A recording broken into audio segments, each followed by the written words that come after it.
Hey folks, welcome back to Where's Walter? I'm Walter. And I'm Rebecca. She's right here. She's not behind the camera. And we're making homemade mac and cheese.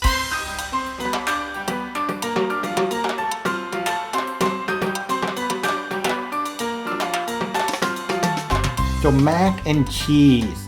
You can buy a box. Yeah. Yeah. With the little pouch or the powder. But there is a restaurant called Homeroom in Oakland, California. They came out with this book called the Mac and Cheese Cookbook. We have never had mac and cheese that tastes this good. Let's show you just how easy it is to make delicious mac and cheese. So I cooked some Barilla elbow pasta. I like the kind with the little ridges. They recommend it. This is cooked slightly less than al dente. The box said 7 minutes, so I cooked it for 5. Okay. Rinsed it in cold water. That's ready to go. I've poured a quart of whole milk into a pan and heated up the milk. Okay, so it's not boiling though, it's just heated up. Yes. So now I'm going to heat this pan, and I like to cut it up a little so it's, going to melt easier. The butter goes in, and this is a beautiful all-clad skillet that we're using here with a high wall. The chef's pan. I think.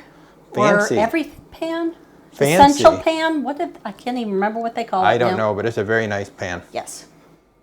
And the reason I chose one that wasn't non-stick is because I don't want the dark coloring, so I can see if the flour is, because next thing to go in will be flour, so I can see if it's burning more easily. For those of you watching at home, we're going to make a roux. And I put it up on the screen so you can see how it's spelled. And a roux, a roux could burn. So if she was using a non-stick pan here, the non-stick pan would be kind of dark gray, black, and it would be a lot harder to see it. So with this pan being silver, Rebecca can see a lot easier what's going on with the roux. You're mansplaining? I'm mansplaining for you men out there who didn't understand what she said. I'm explaining to you. Okay. Okay, so what are we doing now, Rebecca? Now we're gonna whisk in the flour.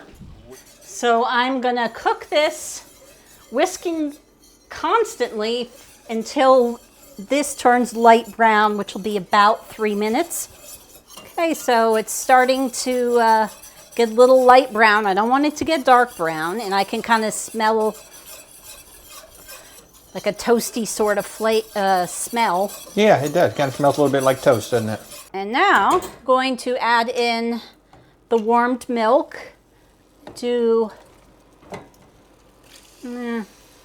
maybe 3 ladles. So this is a roux. I don't really know. I'm gonna. Well, no, the roux was just the flour and butter. So this is a bechamel. Add a couple. Ooh, cheese. Sorry. She's trying to splash me, ladies and gentlemen. You just saw it. Look at this. Look at this. This is terrible. I know. Oh my goodness. Who's gonna clean that up? You will. Yeah, I probably will. Okay, so I added the last of the milk. And then the last thing I add is salt. You want to be fairly generous with the salt because it's going to make it taste better. This is not a healthy recipe. No, it's not. This is comfort food, and comfort food is rarely healthy. We're going to add cheese, cheddar, and Pecorino Romano. Ooh. Okay, so now we're just trying to melt the cheese. So now, ooh, here comes the fun part. Add the pasta. This is serious macaroni and cheese. And now we're gonna stir this continuously and cook it for like another 5 minutes. And this is why you don't want to do al dente or certainly nothing beyond that, because this is all cooking still. Yeah. Going in there, look at that. Ooh. I decided to get a little fancy. I tossed them with some, I didn't toast them, but I tossed them with some olive oil and garlic powder. So we got a little flavor. And you just sprinkle that on top. This is optional, but I like the little crunchiness on top. Yeah, we recommend it. If you got the time. You know, the problem is it smells so good, you want to just start digging into it. Then this is going to go in the oven for 10 to 15 minutes. Since I made such a big batch, I think I will do it for 15 just because. Oh, that smells so good. So how long was that in the oven? 15 minutes. 15 minutes. Now, like she said, you don't have to bake it.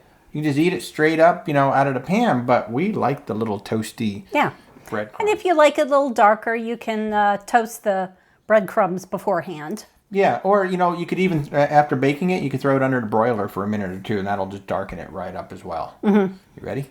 Sure. I'm ready. You ready? Oh, I hope you can hear that. I'm going to scoop out a nice little corner. Oh, that's just insane. Let's try this and make all y'all jealous. There we go.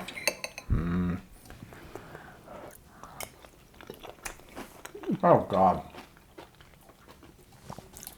You will never eat boxed mac and cheese again if you make this. In about 30 minutes or so, you can have this. It's so easy. If you like what we're doing, please subscribe to the channel. Click the little bell icon, so then you'll know when we have more recipes for you to share. We got drinks, we got recipes, we got cruise stuff, we got travel stuff. Make sure you buy this book. So, thanks for watching. We'll see you next time. I'm Walter. I'm Rebecca. Bye.